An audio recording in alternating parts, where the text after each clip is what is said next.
მე-15 საუკუნის ბოლოს საქართველოს სამეფო სამთავროება დაიშალა, მათ შორის ერთ-ერთი იყო იმერეთის სამეფო, გურიის სამთავრო, სამეგრელოს სამთავრო, აფხაზეთის სამთავრო. ეს მე-16-მე-17 საბოლოოდ გაფორმდა, რომ იტყვიან სვანეთის სამთავრო. ესე იგი, დასავლეთ საქართველოს ჯერ რა იყო? და ის დაშლილი კიდევ წარმოიდგინეთ რა უძიმესი მდგომარეობა ეს ერთი მხრივ და მეორე მხრივ ის იყო რომ საერთაშორისო ვითარება ისეთნაირად წავიდა მაშინ რომ საქართველოს დაკარგა თავის საერთაშორისო ფუნქცია, ანუ სავაჭრო სატრანზიტო გზაზე მდებარე ქვეყნის ფუნქცია, აბრეშუმის გზა გაუქმდა და საზღვაო გზები აღმოჩნდა მოგეხსენება დიდი გეოგრაფიული აღმოჩენების შედეგად და შესაბამისად ეს რეგიონი მოწყდა მსოფლიო ორბიტას. არ ვლაპარაკობ მარტო დასავლეთ საქართველოს, თან რეგიონს გულისხმობ ამიერკავკასიას. ანუ აქ გზა აღარ გადიოდა, ფუნქცია დაიკარგა რეალურად სამწუხაროდ და დარჩა მხოლოდ და მხოლოდ ახლო მეზობლების ინტერესთა სფერო. ჩვენი ქვეყანა ეს არის იმ მომენტში მაჰმადიანური, შეიტური, სეფიან-თაირანი და სუნიტური თურქ-ოსმალეთის იმპერია და შემდგომში დაემატა მას მართლმადიდებელი რუსეთის სახელმწიფო, შემდგომში იმპერია. სხვა ქვეყნებს რეალურად ამ რეგიონის მიმართ ინტერესი არ გააჩნდათ. აბსოლუტურად. და ცნობილი თეზაა პოლიტოლოგიაში, რომ ყველაზე სახიფათო პატარა შედარებით მომცრო ტერიტორიის ქვეყნისათვის არის დიდი აგრესიული ქვეყნების უშუალო მეზობლობა და ჩვენ ასეთი თან არაერთი იყო და საქმე ის გახლავთ, რომ ამ შემთხვევაში ახლა პოლიტიკური ისტორიის ნაკლებად ვისაუბრე, ახლა არის სოციალური მომენტი ის იყო, რომ და ეკონომიკური სხვათა შორის, რომ მე-16-მე-17 საუკუნეებში და მე-18-შიც, რადგანაც ჩვენთან შემოსავლის წყარო აღარაფერი დარჩა რეალურად ამ ქვეყნიდან, ამ ქვეყნის ინტერესი ჰქონდა მხოლოდ მეზობელ ქვეყნებს, მაჰმადიანურ ქვეყნებს. ნუ დავამატოთ აქ კიდევ ეგვიპტე, სადაც მამლუქები იყო მოგახსენებათ, მერე ოსმალეთმა დაიმორჩილა, ერაყი და რამდენიმე ასეთი ქვეყანა. სადაც რაზე იყო ინტერესი, ხო? ინტერესი იყო ცოცხალ ადამიანებზე იყო ინტერესი იქ. ახლა სხვა რა არაფერი გადის აქედან. და ადამიანებზე მოთხოვნა იყო. ქალებზეც, რომლებიც ხარამხანაში ან ასე ვთქვა და სხვა შორის საკმაოდ წარმატებებსაც ახდენდნენ ქართველი ადამიანი. ახლა მეორე მხრივ ნიჭიერიც არის და ასეთ ყოებაში ბევრს მათგან ძალიან მაღალი პოზიციებისთვის მიუღწევია როგორც ქალბატონს, ისე მამაკაცს. მამაკაცები ძირითადად ჯარში, მამლუქები, ერაყი, შემობატონო ირანი, ოსმალეთი და მათ შორის ადიოდნენ მამლუქების პირველი პირების გამხდარან თქვენ კარგად მოგეხსენებათ, თან ერაყში პირველი პირები, დიდი ვეზირები არაერთი იყო ოსმალეთში. ირანზე აღარაფერს ვამბობთ. ასე შემდეგ. ესე იგი ეს მაგრამ ერთი მხრივ ეს თავისი პირადი ნიჭის წყალობით, მაგრამ მეორე მხრივ ერის გენოფონდი ნადგურდებოდა. პრაქტიკულად, საშინელება ხდებოდა მე-17 საუკუნეში და მე-18 საუკუნის პირველ ნახევარში რეალურად განახევრდა თითქმის მოსახლეობა რა. ახლა ზუსტი ციფრი არავის დაუთვლია, მაგრამ ეს საშინელება იყო, იმიტომ რომ ჩართული იყო ამ საქმეში ყველა. ეს უცხოელები ხო მოდიოდნენ თავისთავად ვაჭრები, მაგრამ აქედანაც ზოგიერთი მეფეც იყო ჩართული, ხო რა თქმა უნდა ამას დამალვა იყო თვითონაც ჩართული. ზოგიერთი თავადი იყო ჩართული თვითონ, ზოგიერთი აზნაური და გლეხებიც კი ერთ-ერთმანეთს იტაცებდნენ, იმიტომ რომ ორი კაპიკი რო იტყვიან შეეტანათ ოჯახში და ხუთი შვილი რო ყავდა გლეხს და ძალიან რო უჭირდა, ერთს თვითონ ყიდდა, რომ დანარჩენი 4-ს ერჩინა. დანარჩენი 4 და შიმშილით არ მოუკვდარიყვნენ ისინი, იმიტომ რომ ეს იყო საშინელი კატასტროფა. ფული არაფრიდან შემოდიოდა. აი ძალიან მაგონებდა 90-იან წლებს ის სიტუაცია რა, არაფრიდან ფული აღარ შემოდიოდა და შეიძლება სოფელი დაგევლო ისე რომ ერთი ლარი ვერ გეშოვნა. აი როცა გაქრა ყველანაირი შემოსავლის წყარო და აი შემოსავლის წყარო იქცა ეს იყო ბევრისთვის ძალიან მონგებიანი სავაჭრო სფერო, ბიზნესი იყო რომ იტყვიან, აი ეს სისხლიანი ბიზნესი, საშინელი ბიზნესი და ამას მოიცით როგორ არის რომ ვერ უპირისპირდებოდა ძალიან ბევრი ადამიანი. გადიოდა ხანი, გადიოდა აწლეულები და რეალურად მშველელი ამ საქმის არავინ იყო და არადავრჩე აღარა ვართ ქართველები პრაქტიკულად და ნება რამხელა რამეა მაინც. აი პოლიტიკურ როცა გაქვს პოლიტიკური ნება, როდესაც გაქვს ნებისყოფა, მოთმინების უნარი და ასე შემდეგ, ეს ძალიან ისეთი მნიშვნელოვანი თვისებებია. ძალიან ბევრი მიყვებოდა ამას დინებას, ხო?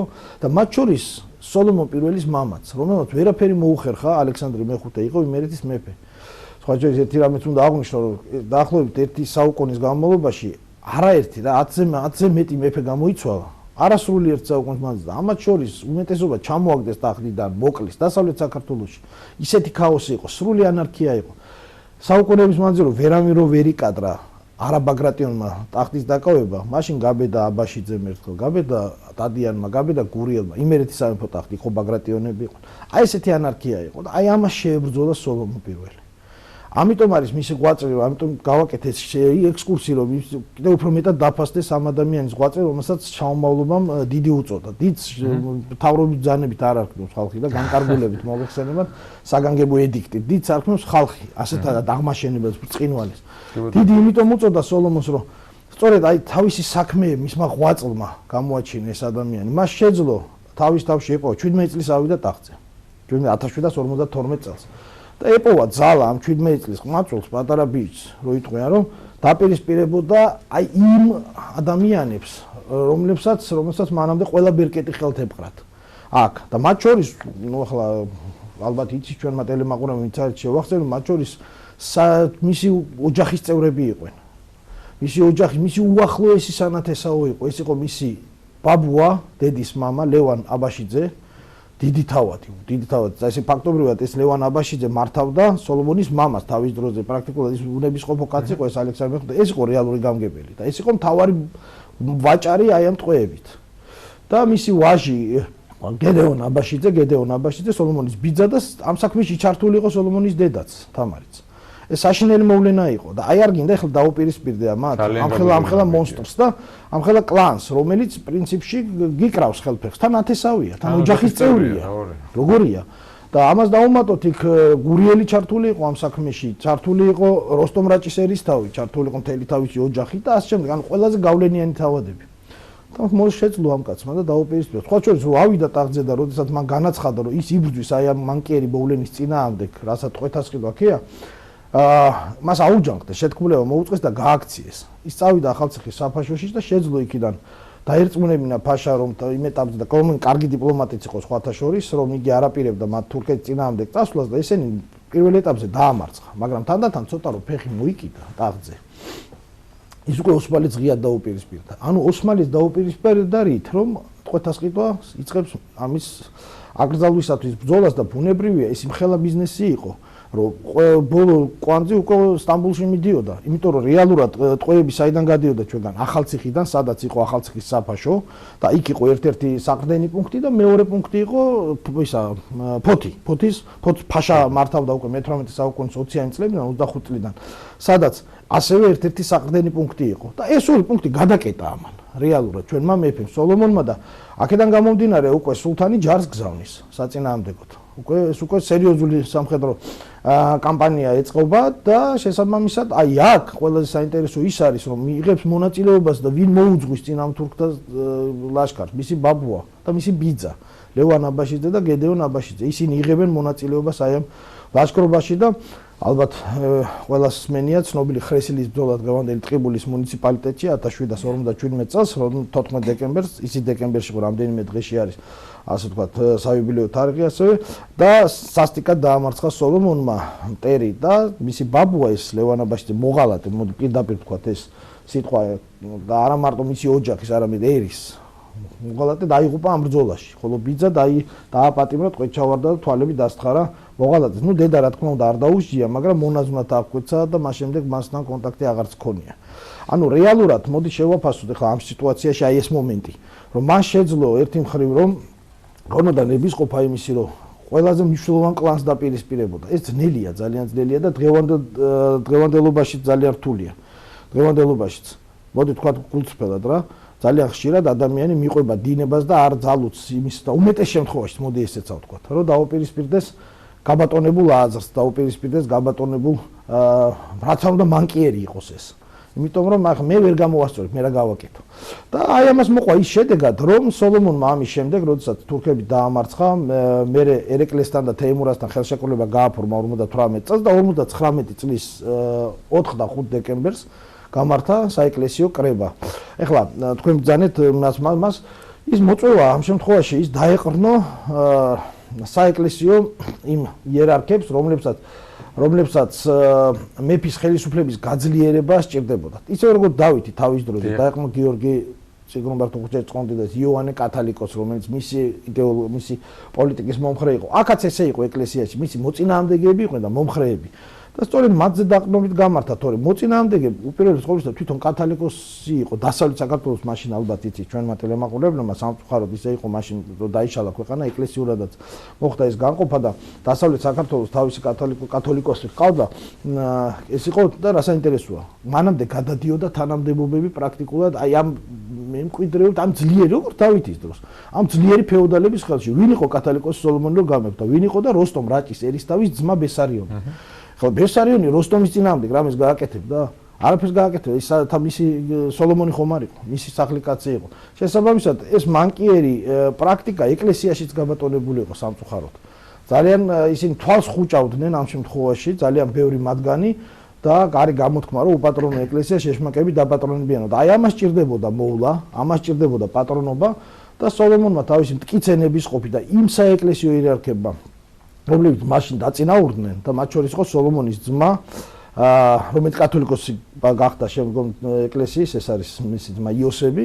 აი ეს ძალიან სამშობლოს მოყვარული ადამიანები, პატრიოტი ადამიანები ჩაუდგნენ ამ საქმის სათავეში და მოაწყეს კრება, საეკლესიო კრება, რომელმაც განიხილა ერთი მხრივ წმინდა საეკლესიო მოშლილი იყო, კათედრები მოშლილი იყო თქვათ ახლა იმ ოსმალთა მოძალდების პირობებში, როდესაც ციხეებში, ქუთაისში, ცუცხვათში, ბაღდადში, შორაპაში და სხვაგან გარნიზონებით დგას თურქული და ყველანაირად გვაწვევიან რომ ქართული ეროვნული სული და სახე დავკარგოთ, გასაგებია რომ საეკლესიო სფეროც მეტნაკლებად მოიშალა სავით, რომ ვთქვათ ასე და ეს დაალაგა ისევე კათედრები აღადგინა, ღირსეული ადამიანები დანიშნა, არაგვარი შვილობის, არამედ ღირსების მიხედვით. როგორ გავს დავითის პოლიტიკას, ძალიან საინტერესოა და როგორი საერთოა მათ შორის და 5 დეკემბერს ეს იყო ასე ვთქვათ კრების მეორე დღე, როდესაც მას ესწრებოდა სხვათა შორის გურიელიც ესწრებოდა დადიან, აფხაზეთიდან არ იყო, დანარჩენი მთელი საქართველოს, დასავლეთ საქართველოს ყველა წარმომადგენელი მოწინააღმდეგეებიც არიან. მათ შორის მოწინააღმდეგეები და მათ შორის ახლა გვარდავასახლი, მე წავიკითხავ განჩინებას, ეს საინტერესო არის და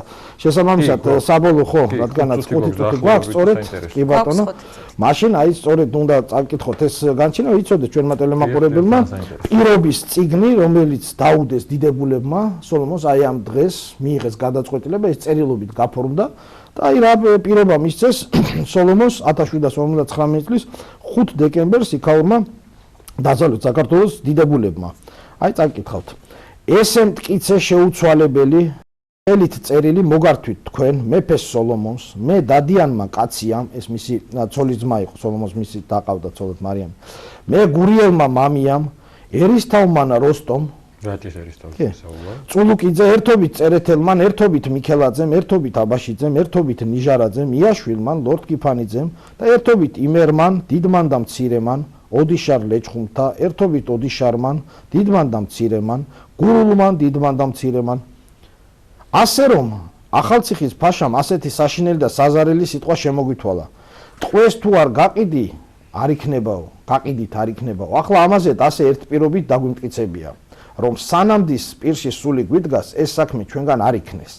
არც ამაშით ერთმანეთს უსუსტოთ. კიდეც ერთმანეთს მიუდგეთ, კიდეც მეფე სოლომონის მორჩილი და ბრძანების აღსრულებელი ვიქმნეთ და გულის წმინდით ერთმანეთს მიუდგეთ. ამაზე არას შეწუხებისა და გაჭირვებისათვის ჩვენ ერთმანეთს არ უმტყუნოთ და ამ საქმეზე ჩვენი თავი არ დავიშუროთ და ამ საქმეშით ჩვენს ხელმწიფოს მეფე სოლომონს არ გისუსტოთ და არცა ამისთანა საშინელი ცოდვა ჩვენგან იქნეს, ასე პირობა და სიტყვა მოგირთმევია ღვთისა და კაცისათვის. აწ ვინც და რამანც ძემან კაცისამან ეს შეშალოს, დიდმან ან მცირემან ისემ შეიშლების ჯულისაგან უსჯულოსა. ასეთი მტკიცე სიტყვა უთხრეს და ბევრმა მათგანმა მინდა აღნიშნო რომ პირობა პირნათლად შეასრულა. თუმცა იყვნენ ადამიანები რომლებმაცაც როგორც კუდი ძაღლისა არა განემართების და არცა კირჩხიბი მართლად ვალს, როგორც დავით აღმაშენებლის ისტორიკოს არ გათქმების ყორანი, აი განაგზეს სულად ძველი გზით და ასეთი იყო როსტომ რაჭის ერისთავი. და ის საშინელი სასჯელი რაც მას მიუძღო სოლომონმა რამდენიმე წლის შემდეგ, სწორედ იმის ბრალი იყო, რომ ის არ გამოსწორდა, მას შანსი მიეცა მისი. მაგრამ მან განაგზო ტყვეთას ყიდვა. განაგზო ტყვეთას ყიდვა და საბოლოოდ ის სასტიკად დაისაჯა, სოლომონმა იგი შეიპყრო და თვალები დასთხარა და შესაბამისად მისი მამულები ჩამოართვა და სახელმწიფო საკუთრებაში გადასცა და შესაბამისად სოლომონი არ ელოლიავებოდა რომ იტყოდა ქვეყნის მოღალატეებს, იმიტომ რომ ერთი მხრივ იყო სამშობლო სახელმწიფო და მეორე მხრივ იყო მისი პირადი გრძნობები. მას რა დედა არ უყვარდა, ან ის ლევანაბაშიძე მისი გამზდელი ბაბუა იყო. სანამ გაიგებდა რომ ეს მოღალატეა, მანამდე ის ძალიან უყვარდა. მაგრამ როცა აწონდა, დადგა აი ეს ალტერნატივა რა. ერთი მხრივ ცხოვრება დუნეთ, გაყოლა როგორც მისი მამა, როგორც ბევრი აკეთებდა, თუ მეორე მხრივ დაპირისპირება პრობლემების შექმნა, იმიტომ როცა პრინციპული ხარ, პრობლემები მაშინ გექმნება თორე. უპრინციპოს როგორც წესი თქმა უნდა იცნობდა რომ ძალიან დიდი წინააღმდეგობა შეხვდებოდა და მადლობა უფალს რომ ამ ადამიანმა ამ უდიდესმა ჩვენმა მოღვაწემ მე-18 საუკუნეში ერეკლე მეორესთან და რამდენიმე ადამიანს სოლომონ ლიონიძესთან ერთად უდიდესმა პიროვნებამ მოღვაწემ პირდაპირ თქვა საკუთარ თავში იპოვა ძალა და შემოიკრიბა გარშემო ასევე ძალიან კარგი ძალიან პრინციპული ადამიანები რომლებმაც ამას დიდი წინააღმდეგობა გაუწია და შედეგი რა იყო? ახლა შედეგი ვთქვა, შედეგი ის იყო რომ ამ დაპირისპირებამ ამ სასტიკმა ბრძოლამ და უმორჩილებლებამ გამოიწვია ის რომ მან ოსმალეთმა აღიარა ბოლოს იმერეთი და ტყვეთას ყიდვა აიკრძალა საერთოდ და უბრალოდ ფარველობაში მყოფ ქვეყნად 1767 წელს. ესე იგი ბრძოლას ყოველთვისაა ქარზე. ამის თქმა მინდა შეიძლება საბოლოო ჯამში შეეწირო კიდე სოლომონი ამ ბრძოლას არ შეწირვია, მაგრამ შეიძლება შეეწირო, მაგრამ უნდა იბრძოლო მაინცა ყოველთვის აზრი და ის რომ ჩვენ დღეს ქართველები ვართ ქართულად და დასავლეთ საქართველოს სულ არ გაცამტვერდა და კაცშვილი აღარ დარჩა ეს სწორედ აი ესეთი ადამიანების დამსახურებაა. მთელი საქართველოს ისტორია ამას მოწმობს რომ ბრძოლას აქვს აზრი. აუცილებლად ამის სხვა გზა არ არის. ეს ძალიან ნიშნავდებია დღესაც სამწუხაროდ დგას ამის პრობლემატიკა და აღარ ჩვენი ხვედრი ესაა და ჩვენ აი ისტორიაზე როცა ვლაპარაკობთ ჩვენ ხო ჩვენ გულში და გონებაში ხო თვალწინ ჩვენი თანამედროვე სიტუაცია გვიდგას და მომავლის პერსპექტივა. ისტორიას ამის ფასი აქვს, სწორედ რომ გვასწავლოს დღევანდელობა და ხვალინდელით როგორ ვიცხოვროთ. კი, ეს ძალიან მნიშვნელოვანია, სხვადასხვა ხშირად ხდება იგი, როცა წმინდანებზე ვსაუბრობთ, თუმცა საქართველოს არასდროს არ ყოფილა ცალკე ეკლესია და საერო ცხოვრება, რომ სწორედ ის მაგალითები, რაც წერია ისტორიაში, არ არის უბრალოდ რაღაცა ძველი გარდაშლილი წაიკითხო. აი ზუსტად ამას ის უნდა იყოს რაღაცნაირი გზავკვლევი, უნდა იყოს ნაბიჯებული რომ ყოველთვის რომ ეს ამას მოაქვს შედეგი, ამას აქ აი ჩემთვისაც ისტორია ზუსტად ეგ დანიშნულება აქვს, არა ის რომ ამ წელს ეს მოხდა, იმ წელს ეს მოხდა, არამედ რატომ მოხდა? მაგალითები რომ ამან მე ჩვენ გვასწავლოს როგორ ვიცხოვროთ, იმიტომ რომ ველოსიპედი კი არ ვიგონოთ. არამედ ეს მომხდარა უკვე, ასეთები ყოლია, ისეთებიც ყოლია, ასეც მივბაწოთ, ისეც არ მივბაწოთ. ნათელი მაგალითია, რას რა მოაქვს? დიდი მადლობა ბატონო გუჩე, კვლავდებულა ძალიან საინტერესო საუბრისათვის. შეგახსენებთ გვესაუბრებოდა ისტორიის დოქტორი ბატონო გუჩა საიტი და ჩვენ საუბრობდით საეკლესიო კრებაზე, რომელიც ქუთაისში მეფე სოლომონ პირველის ინიციატივით გაიმართა.